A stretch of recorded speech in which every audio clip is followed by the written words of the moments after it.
Se diz que o que não pode ser medido não pode ser gerenciado. Então a gente vai aqui hoje falar sobre inventário de carbono, gestão de emissões. Então vem aqui com a gente. O trabalho, eu acho que é um trabalho de você, de fato, reduzir as emissões. Essa geração é que vai viver nesse mundo melhor ou pior, mais quente ou mais frio, com mais mudança ou menos mudança climática.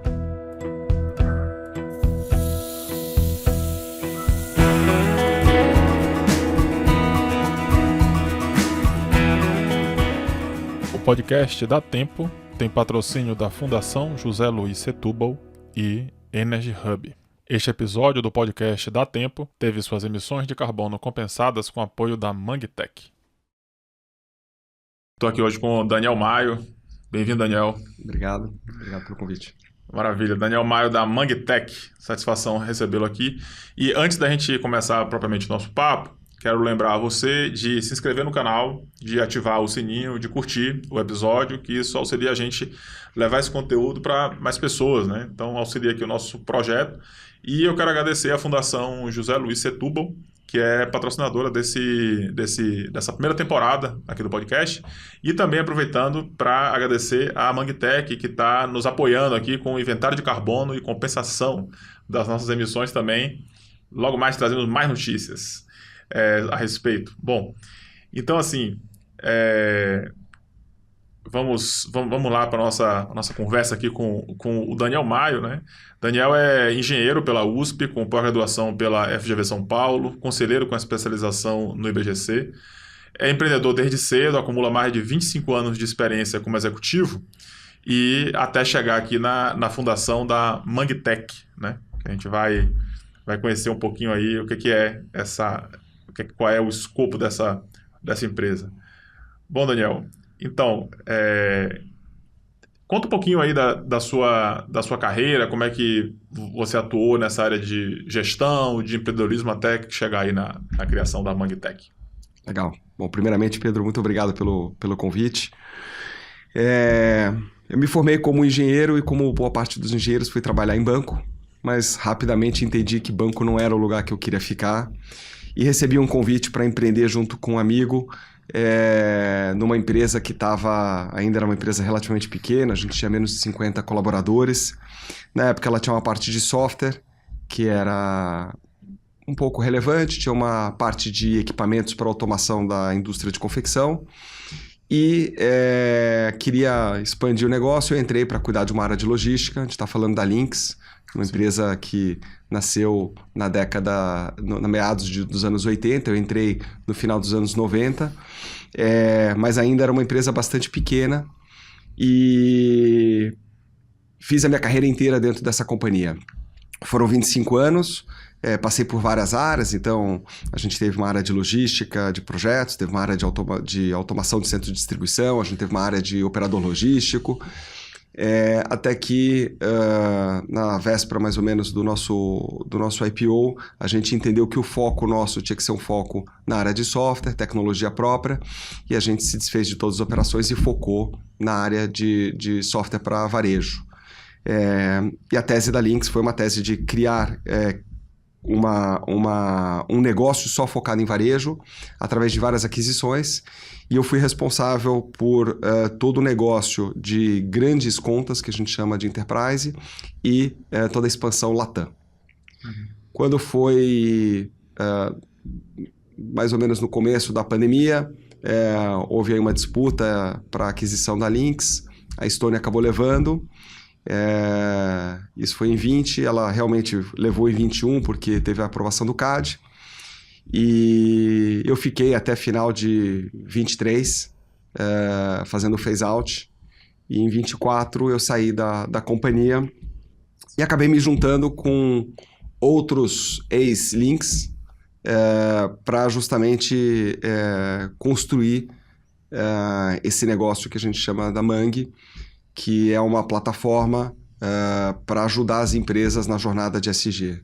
Então, fazendo uma analogia, se na Lynx nosso mundo era o mundo do RP para o varejo, a gente pensa na Mang, quando a gente vai falar, por exemplo, de carbono, que nem você comentou, a gente pensa muito na questão da contabilidade do carbono. É como se fosse um software para fazer a contabilidade do carbono. E para entender assim, como é que surgiu essa sua atenção assim por essa área de impacto, né? Assim, que eu vejo que tem uma abordagem muito diferente talvez do que você fazia, né? Assim, Bastante. tem tecnologia, mas o propósito talvez é bem diferente. Bastante. O que é que te chamou a atenção? O que é que você chamou para isso? Eu acho que tem duas coisas, né? Primeiro, a Lynx é uma empresa de software que tem um impacto, obviamente, não social, nem ambiental, nem nada. E a Mangue, ela tem uma abordagem completamente diferente. Acho que chega uma certa idade que a gente começa a refletir qual é o tipo de legado que a gente consegue deixar, que tipo de coisas a gente consegue fazer e melhorar. A ideia da Mangue, ela surge com um dos fundadores, que era o CEO da empresa, que quando ele saiu, ele falou, puxa, eu quero deixar um legado, quero construir algo diferente. E como todos nós temos um background de tecnologia, de software house, de empresa de SaaS e tudo, foi muito pensando em o que a gente consegue aproveitar do nosso conhecimento com um pouco expertise de cada um em cada um dos segmentos. Então, a minha área é uma área mais comercial. Um dos meus sócios é o Ale, que ele tem um conhecimento forte de SG, ele foi o nosso diretor de SG e de RI na outra empresa. Então, a ideia ela surge com como é que a gente cria alguma coisa que gere um impacto diferente, né? E, obviamente, quando você começa a envolver propósito, todo mundo se interessa muito mais. Então, foi muito mais sedutor eu me aproximar com a ideia da Mangue do que qualquer outra, porque no final, assim, além de construir um negócio, de empreender um negócio de novo, é a ideia de você deixar um legado, deixar alguma coisa que substancialmente possa fazer a diferença. Você que está aí bem na trincheira aí de frente, aí de venda, né? Então você está em contato justamente com quem procura, né? Como é que você sente esse cenário atual de SG, aí comparando aí 2021? A Mangue foi criada qual ano? 22. 22, né? Então, assim, 2020 e 2021 foi o ano ápice ali, né? Do SG, assim, do boom, digamos assim, né? E a gente já vê aí desde 2023, 2024, a coisa arrefecendo um pouco mais. A gente tem agora Trump aí na jogada também. Como é que você sente aí o apetite das empresas para o SG nesse contexto atual? Uma boa pergunta. A primeira coisa, assim, eu não sou nada ativista, né? Mas à medida que a gente vai estudando e vai entendendo, a gente tem sim um desafio climático enorme. Tem um impacto que as empresas elas geram e elas deixam, e temos um problema para ser resolvido. Quando vai ser resolvido e por quem, em quanto tempo, é uma outra discussão, mas que tem uma dor grande climática, não tem dúvida. A gente tem um bode na sala, né? Tem um bode na sala e enorme. E a gente vê, infelizmente, todo ano desastres climáticos acontecendo, como aconteceu no Rio Grande do Sul, como aconteceu na Serra do Rio de Janeiro já há alguns anos, Petrópolis, Teresópolis, como aconteceu na Espanha esse ano, na Califórnia. E todo ano a gente vê as coisas se intensificando e muitas vezes mudando, né, o epicentro. Então isso não é um problema brasileiro, isso não é um problema europeu, isso não é um problema americano, isso é um problema global. De fato, eu acho que tudo que é extremo dos dois lados, ele não é otimizado ou ele não é adequado. Então, durante muitos anos, a gente teve um extremismo muito grande, as empresas eventualmente envolvidas, mas até, às vezes, em ações que não necessariamente geravam retornos. E agora a gente vê o pêndulo indo para o outro lado, onde as empresas, aspas, abandonando muita coisa. Então, não só falando do ambiental, né? Falando em pauta de diversidade, etc., a gente vê claramente um governo americano se opondo a esse tipo de coisa e muitas empresas indo para esse lado. E eu acho que, como tudo, é um pêndulo. A gente teve um exagero grande, por exemplo, na diversidade, nas ações de diversidade das companhias. Eu não tenho nada contra, mas investiu-se muito dinheiro em coisas que tinham pouco resultado e agora está se negando muita coisa. E no final das contas, eu acho que é um equilíbrio entre as partes. Então, as empresas estão entendendo aonde que elas precisam se posicionar e como elas precisam se posicionar. eu não acho que tenha diminuído o interesse na questão do ESG. Talvez era um hype que as empresas estavam jorrando dinheiro, gastando e achando que tudo ia ter efeito, e as pessoas agora estão mais conscientes nas suas coisas. As empresas continuam com as necessidades de reportar, as obrigações de reporte têm chegado, têm aumentado. A gente tem a lei do carbono que foi aprovada no final do ano, a gente tem a Europa com o CBAM, ainda que tenha diminuído um pouquinho, mas ainda com critérios fortes ambientais, e a gente tem várias iniciativas como IFRS e outras que estão chegando. Então, as obrigações elas vão chegar. As empresas, talvez elas tivessem uma visão muito, que eu diria, filantrópica, de fazer as coisas só porque achavam que elas deviam fazer e por isso elas resolveriam os problemas. No final, as empresas elas se mexem mais quando a lei obriga ou quando dói o bolso. Então é muito mais pela obrigação do que pelo amor que elas fazem, é mais pela dor do que pelo amor. E essa dor está chegando. Então, eu acho que, de fato, houve sim e tem tido um movimento de esfriar um pouco, né? O governo Trump não ajuda com o negacionismo, mas a gente conversa com muita empresa brasileira, muita empresa multinacional que ainda tem um foco em projeto de descarbonização, em reduzir as suas emissões, em medir e controlar melhor os seus indicadores. Então, eu acho que, como tudo, de novo, é o pêndulo, né? Talvez estivesse muito pendendo para um lado, agora muito para o outro, e as empresas vão achando o seu meio termo e aonde elas devem se posicionar. Eu vejo que tem uma oportunidade aí de amadurecimento das práticas, né? Acho que de tentar enxergar até que ponto essas boas práticas de ESG, né, estão contribuindo para o negócio. Exatamente, né? Exatamente.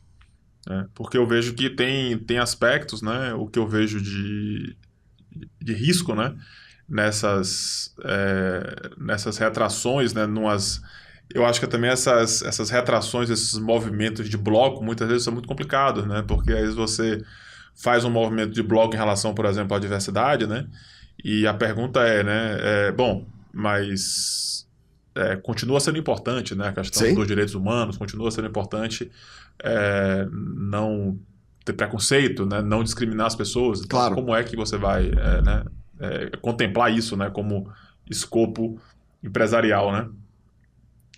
Maravilha. E a gente está vendo, né? Esse contexto também, né? A gente está... eu estava aqui me dando conta, né? Que nós estamos hoje, dia 15, né? Então tem exatos 3 meses e meio que o Trump está na presidência. Parece que ele está há 2 anos, né? Parece que está muito mais, né? Parece já que fez está muito tanta mais, coisa. Né? Tanta coisa. Então já teve toda a chegada dele mesmo, e aí agora essa questão das tarifas e tal. E a gente vê também a questão da tecnologia está também muito presente. Então a gente está vendo a questão toda de inteligência artificial, toda uma disputa sobre essa tecnologia e outras, né, tecnologias. E a Magtech é uma empresa de tecnologia, né? O que você pode falar sobre isso também, assim, sobre a importância da tecnologia para a gestão de sustentabilidade, também de práticas mais sustentáveis, também das tecnologias que estão sendo criadas para isso? O que você pode trazer de panorama e de perspectiva para a gente? Muito bacana. Você falou uma coisa na abertura do nosso papo que é bastante importante, né? Aquilo que não se mede não se gerencia. Sim. Né? Então, o nosso propósito como companhia é ajudar as empresas a fazer a sua gestão, uma melhor gestão do ESG através de indicadores e entregar os principais reportes que existem, as principais exigências. Né? Essa gestão de indicadores, essencialmente, é baseada em dados. Né? Então, a ideia é você ajudar as empresas a coletar melhor esses dados no dia a dia dela, todos os dados, sejam eles sociais, sejam eles ambientais, sejam eles de governança, estruturar esses dados com uma base de dados melhor, com mais governança nos dados. Né? Muitas vezes empresas fazem coleta de dados através de Excel, através de e-mail, através de N ferramentas não estruturadas. E, uma vez esses dados estruturados e organizados, conseguir ajudar as empresas a olharem realmente indicadores. E a partir do momento que você olha esses indicadores, você consegue entender melhor a tua operação e consegue gerenciar melhor. Então, muitas vezes a gente vai falar com empresas que querem fazer redução das suas emissões e elas pensam, eu vou reduzir, sei lá, iluminação, vou colocar lâmpada de LED. Um exemplo bobo. Mas às vezes a iluminação é o que menos impacta, né? E tem outras coisas que impactam muito mais. Então, quando você consegue fazer uma foto do que é que você tem... Mais relevante, né? O que está impactando mais, você consegue rapidamente pensar num plano de dizer quais são os investimentos, né, que eu consigo fazer que trazem melhor resultado e que vão fazer com que eu gere menos impacto. Esse é um pedaço e a gente fala de uma foto. Mas cada vez mais a gente fala de filme.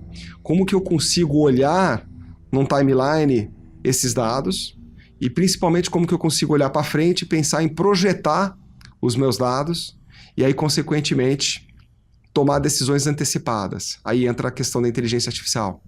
Então, um dos projetos grandes que a gente tem dentro da companhia é um projeto de machine learning, é um projeto baseado em dados históricos, criar cenários, projetar cenários, fazendo com que você consiga entender se você está indo desse lado, desse jeito, aonde você vai chegar, e aí quais são os insights, quais são as ações que você tem que fazer agora para conseguir chegar em outro lugar antes, né? Então, são duas coisas completamente diferentes. Quando você tem as fotos que a gente vai tirando, é muito interessante porque as empresas, vou dar um passo antes, quando a gente vai falar de ESG, as empresas elas têm uma baixa gestão de ESG de uma forma geral.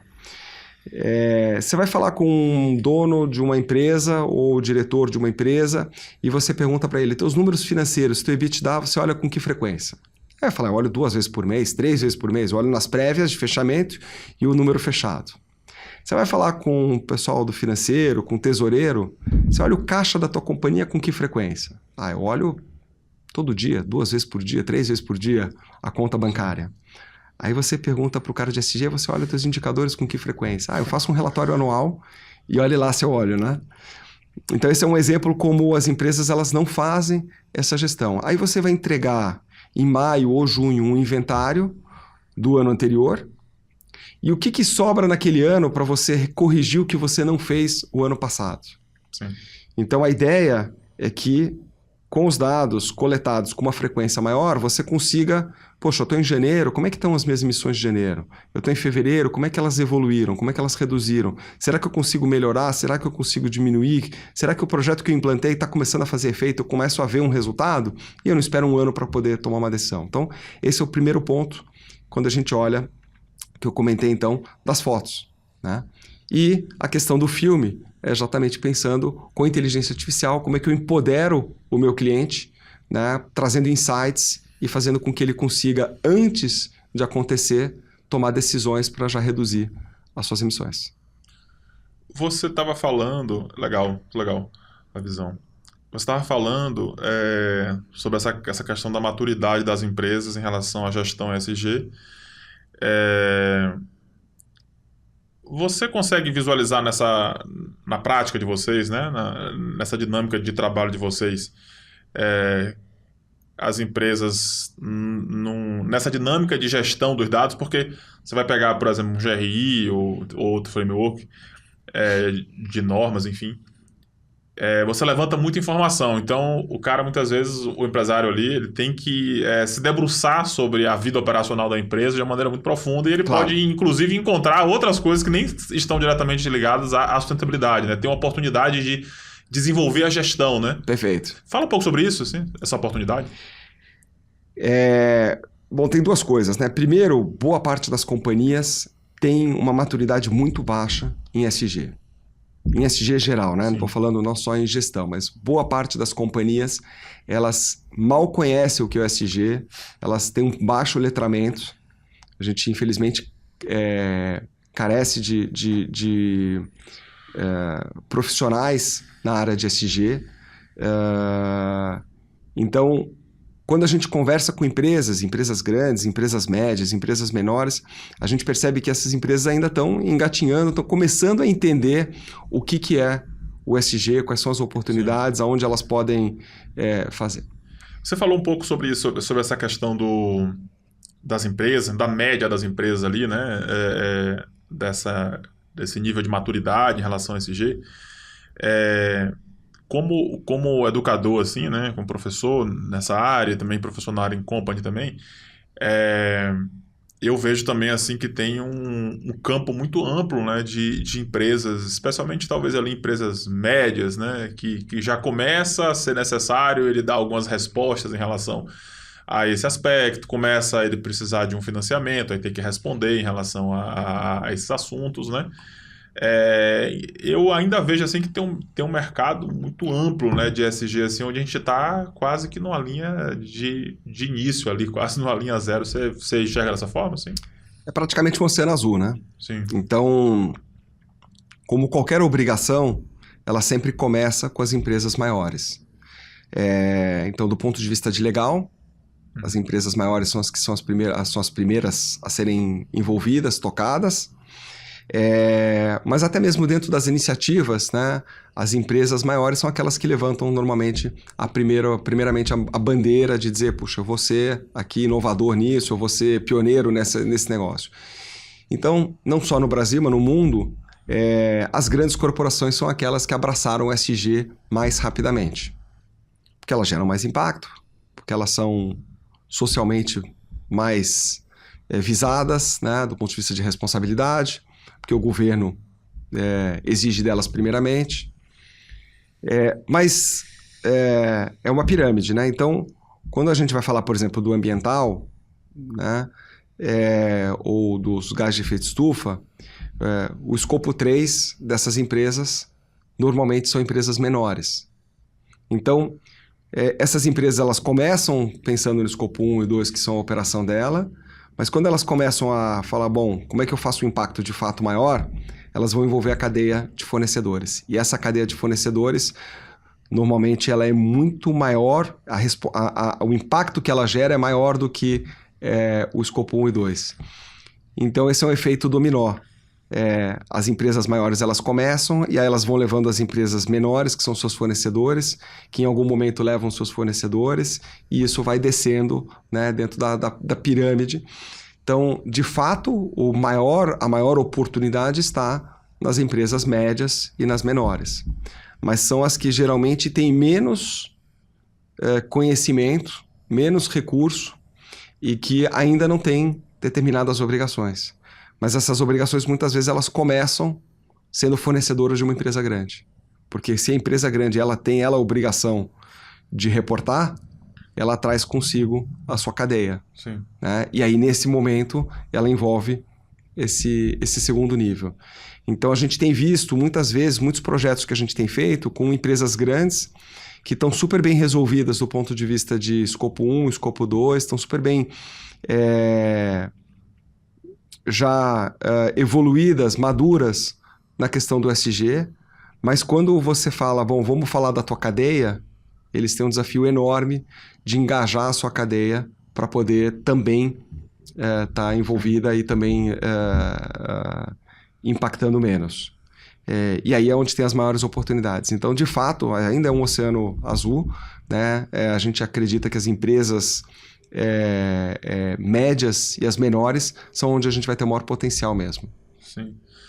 Você falasse um pouquinho, Daniel, sobre esse mercado, né, onde vocês estão, né, esse mercado que vocês chamam de Impact Tech, né, o perfil, né, da Mangue.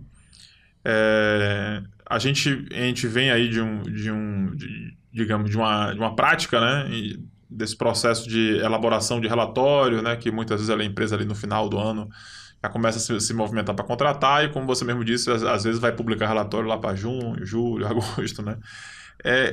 Como é que você vê esse mercado, né? A tendência? Como é que isso está no Brasil? Como é que você pode dar de um panorama em relação a esse mercado de sistemas de gestão para ESG? Quando a gente começou o nosso negócio, a gente começou com um negócio pensando só no GHG, fazendo só um inventário de carbono dessas companhias. rapidamente a gente entendeu que uma empresa que faz o inventário de carbono, ela quer fazer um relatório de sustentabilidade, ela usa um GRI, ou ela vai querer usar o SASB, e aí surgiu o IFRS, aí tem empresas que exportam que precisam do CBAM, aí tem empresas que são reguladas por determinadas agências e tem reportes obrigatórios segmentados, como o caso de ANEEL, Anatel e outros que estão surgindo. E muitas vezes esses reportes, eles têm uma sobreposição grande entre eles. Então eu coleto dado para um, mas eu também tenho que coletar dado para o outro, que é muito parecido ou às vezes é o mesmo, e esses dados vão se repetindo. Então uma empresa que precisa fazer um reporte para a Bolsa, né, no caso da B3, o Easy, ou até mesmo lá fora, que precisa exportar, que quer fazer um inventário, que tem que fazer um relatório de sustentabilidade, a quantidade de dados que ela precisa coletar e a redundância desses dados faz com que o trabalho seja muito braçal. E os dados na companhia nunca estão centralizados, eles estão sempre descentralizados. O desafio é engajar as pessoas para fazer com que esses dados estejam disponíveis sempre. Então, a plataforma Mangue, ela entra justamente como isso, como sendo um grande facilitador para ajudar as empresas a coletarem todos esses dados, evitar o retrabalho de coleta múltipla, né? Para vários relatórios, mas o mesmo dado sendo coletado várias vezes para vários relatórios, e fazer com que essas empresas consigam entregar rapidamente esses reportes de forma mais fácil. Obviamente, reporte é uma coisa que, na verdade, é uma exigência que eu diria legal, mas o reporte em si não resolve nada. Sim. O que resolve é, de fato, a companhia olhar os números e buscar, de fato, né, resolver os problemas delas, emissões e tudo. Então, por isso que a gente acredita muito no mercado regulado de carbono, porque esse, de fato, vai mexer o ponteiro. Não é só você fazer um inventário. Porque você fazer um inventário e publicar um inventário, ter o selo prata, selo ouro, não faz diferença nenhuma, né? Você continua gerando o mesmo impacto. Uhum. O desafio é, eu fiz o inventário e de um ano para o outro, como é que eu reduzo as minhas emissões? Então, a gente acredita muito no mercado regulado, que é um mercado que, de fato, vai mexer o ponteiro, vai fazer com que as empresas sintam no bolso a dor de não reduzir, né? Ou a vantagem de poder emitir menos do que o cap e poder negociar a diferença que eles têm. Pode trazer um panorama assim, sobre mercado regulado aqui no Brasil, a tendência, enfim, qual é o nosso cenário atual? Hoje nós temos o que a gente chama do mercado voluntário de carbono. Sim. O que é o mercado voluntário de carbono? Eu sou uma empresa, eu emito uma quantidade de CO2, por exemplo, ou gás de efeito estufa, e eu vou lá e vou neutralizar essa minha emissão. Eu vou comprar uma quantidade de crédito de carbono e vou neutralizar essa minha operação. Eu faço isso porque eu quero, ninguém me exige, ninguém me obriga. Mas eu não tenho nenhum impacto se eu neutralizar mais, se eu neutralizar menos ou se eu não neutralizar. Claro que eu neutralizo porque eu quero, então se eu estiver precisando neutralizar mais, vai me custar mais. O que o governo fez, que é o mercado regulado, que vai entrar em vigor, é o que a gente chama de cap and trade. Cada empresa vai ter um cap, ou seja, um teto máximo de emissões, de acordo com o CNAE, de acordo com o faturamento. Fala lá, assim, 10 mil toneladas ano. Então, se eu sou uma empresa e naquele setor o meu cap é de 10 mil toneladas, se eu emitir 12 mil toneladas, significa que eu preciso comprar 2 mil toneladas e neutralizar. É como se fosse uma taxa. Aí o Pedro tem a sua companhia, que teria também, vamos supor, 10 toneladas para emitir como cap, mas emite 8. E aí, esses 2 que o Pedro não emite, ele pode negociar, trade. Então, o mercado de cap and trade vai fazer com que eu, que emito 12, vou querer emitir menos do que 10, para não ficar pagando. E você que emite menos do que 10, vai querer continuar emitindo menos do que 10 para receber. Para poder receber, para poder vender. É óbvio que tem ainda muita coisa para ser discutida, muita regulamentação, como que vai ser feito o inventário, quem que reconhece o inventário, quais são os principais critérios, quais são os caps de cada segmento e etc. Mas essa, de fato, é um projeto pioneiro mundial que vai fazer com que as empresas, de fato, se sensibilizem com as suas obrigações e procurem reduzir as suas emissões. E você só consegue pensar em reduzir se você está medindo primeiro. Então, o primeiro passo vai ser você fazer o seu inventário. Esse cap inicial, a gente pode entender assim como uma espécie de uma transição, uma vez que a gente está num cenário que, na verdade, a gente deveria zerar as emissões, porque se cada um vai ter o seu cap, a gente não vai zerar, né? Como é que você vê Eu diria isso? que zerar é quase que impossível, né? Quer dizer, a gente vai sempre conseguir reduzir as suas emissões, mas, por exemplo, você nunca vai conseguir zerar. Sim. Tudo, você emite CO2 para tudo, né? Sim. O que a gente vai conseguir é ir reduzindo gradativamente as suas emissões. Mas o que eu me refiro assim, para você dar um exemplo aí de uma empresa que tenha um cap de 10 mil anual, né? Isso. Mas não seria o ideal que ela compensasse tudo que ela está fazendo e pagando? Ela que eu acho que pode, isso também seria inviável, né? Mas, ela sim. pode compensar tudo. Certo. Na verdade, se a gente pedir para todas as empresas do mundo compensarem todas as suas emissões, eu acredito que não tem árvore para isso e nem espaço para plantar árvore para poder compensar Sim. tudo. Não tem projeto suficiente para isso. Não tem nem espaço para botar projeto para fazer isso. Quer dizer, então o trabalho, eu acho que é um trabalho de você, de fato, reduzir as emissões. É o que realmente impacta reduzir as emissões. Porque só neutralizar, assim, vamos lá, né?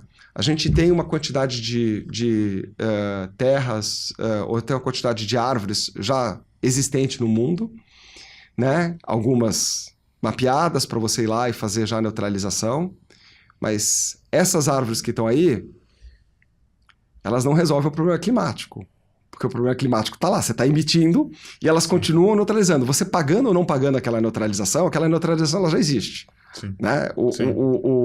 A Amazônia absorve uma parte do CO2 emitido mundialmente. Então, se você comprou ou se você não comprou aquilo ali está sendo absorvido de qualquer maneira. E o aquecimento global continua existindo. Então, no fim, o que a gente precisa fazer, e é uma questão de ver assim, quanto tempo demora para eu plantar essas árvores adicionais para tentar absorver mais carbono, quanto de espaço eu preciso, e a gente chega à conclusão que eu não tenho nem tempo nem espaço para fazer isso. Então eu preciso, do outro lado, reduzir as minhas emissões.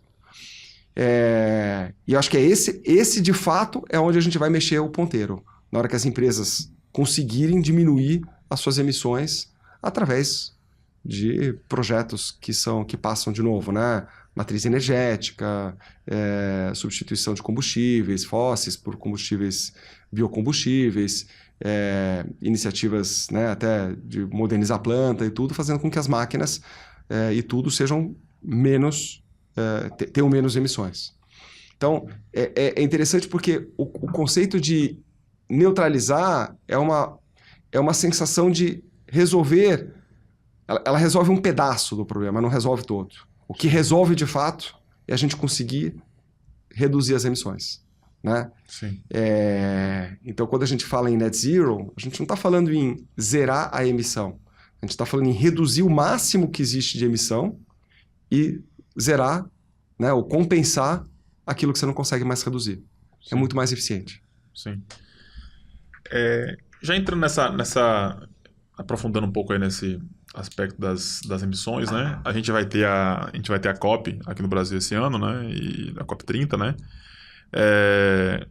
Qual é a visão de vocês em relação a visão geral de vocês mesmo, ou sua pessoal em relação ao evento, em relação às expectativas que a gente tem ao evento? A gente tem a questão aí de ter uma COP num estado amazônico, né?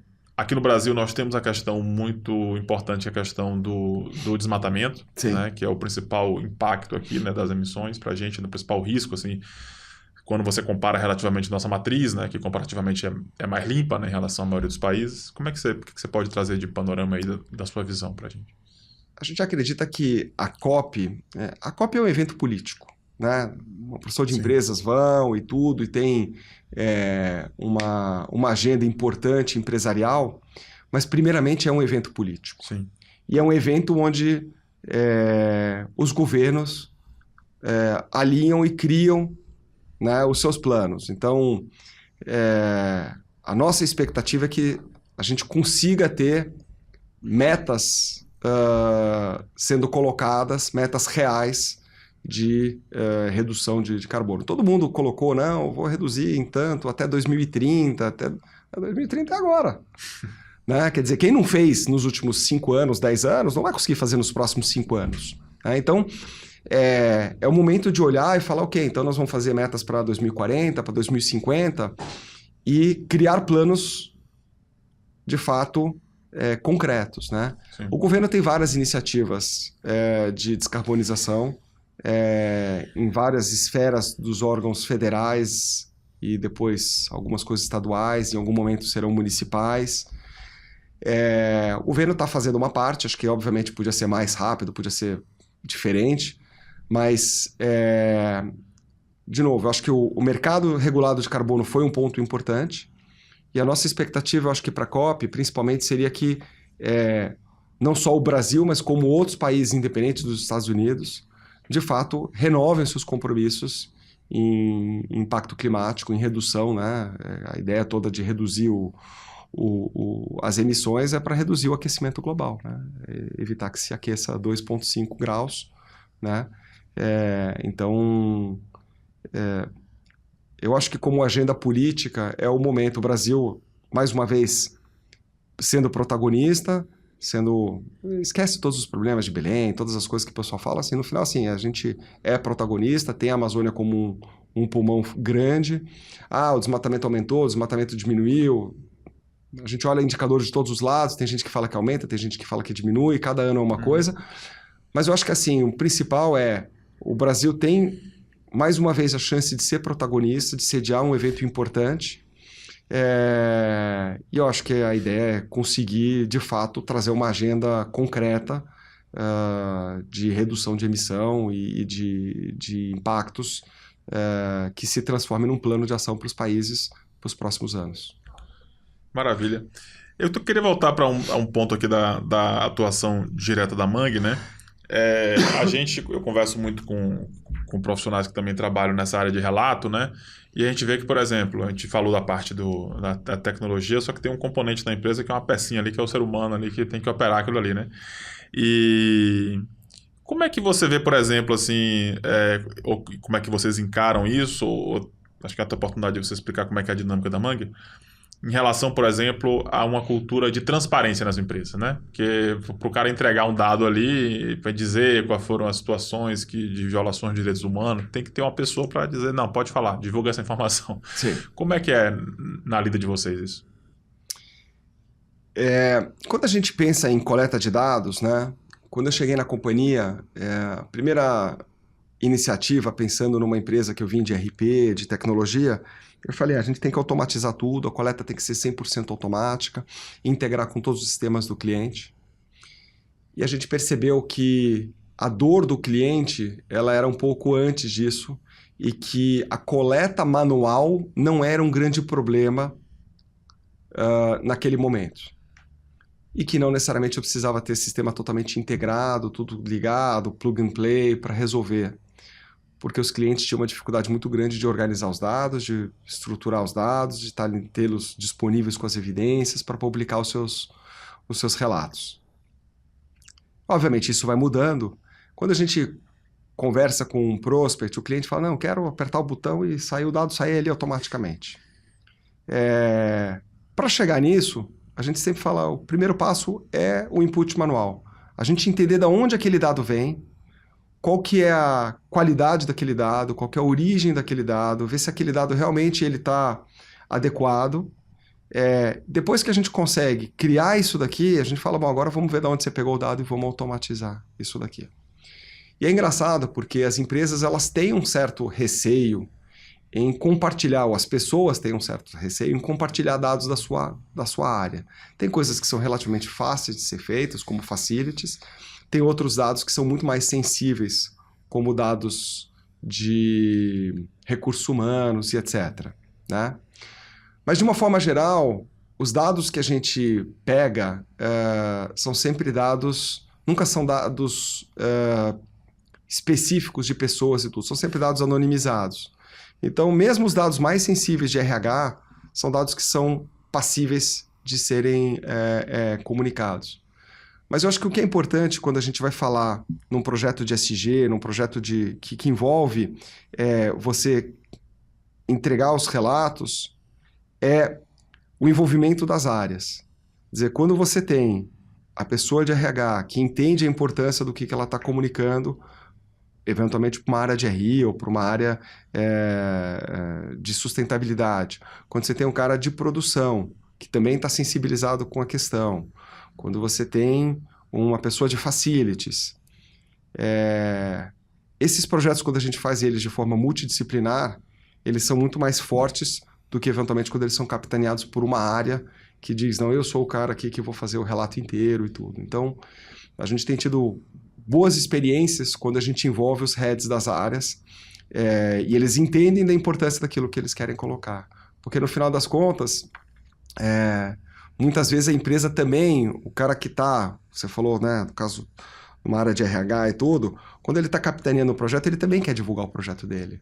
Ele que também quer. Então, quando você mostra que ele vai ter oportunidade de fazer com que o projeto seja conhecido, ele se engaja de uma forma. Então, regra geral, a gente vê as empresas, em primeiro momento, com uma certa dificuldade de abrir esses dados, um certo receio, as pessoas das empresas, e o grande desafio é engajar esse time e criar um time multidisciplinar dentro do projeto, para fazer com que todo mundo tenha realmente, de fato, vontade de trazer os dados. Maravilha, Daniel. A gente está caminhando aqui para o fechamento aqui.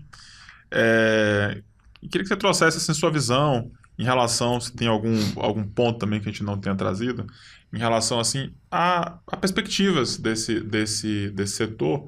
E também eu sempre gosto de trazer assim, uma palavra para os mais jovens, os estudantes, quem está escolhendo suas carreiras, suas transições em termos de visão em relação a essa área. Você falou, a gente falou aqui sobre mercado, sobre o Oceano Azul. O que você pode trazer aí, tanto de visibilidade de mercado, quanto de necessidade de qualificação também, né, das pessoas?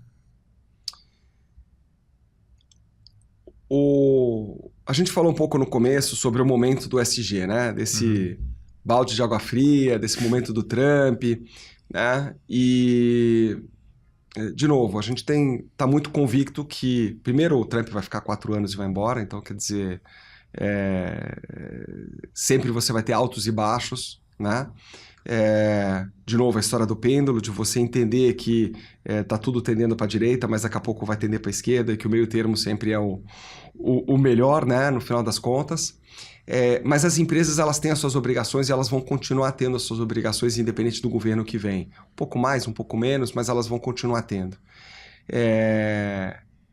Independente das obrigações, essa geração que está chegando é uma geração que está muito mais sensibilizada com a questão ambiental do que a nossa geração ou do que as gerações passadas. Essa geração é que vai viver nesse mundo melhor ou pior, ou menos melhor, né? Mais quente ou mais frio, com mais mudança ou menos mudança climática.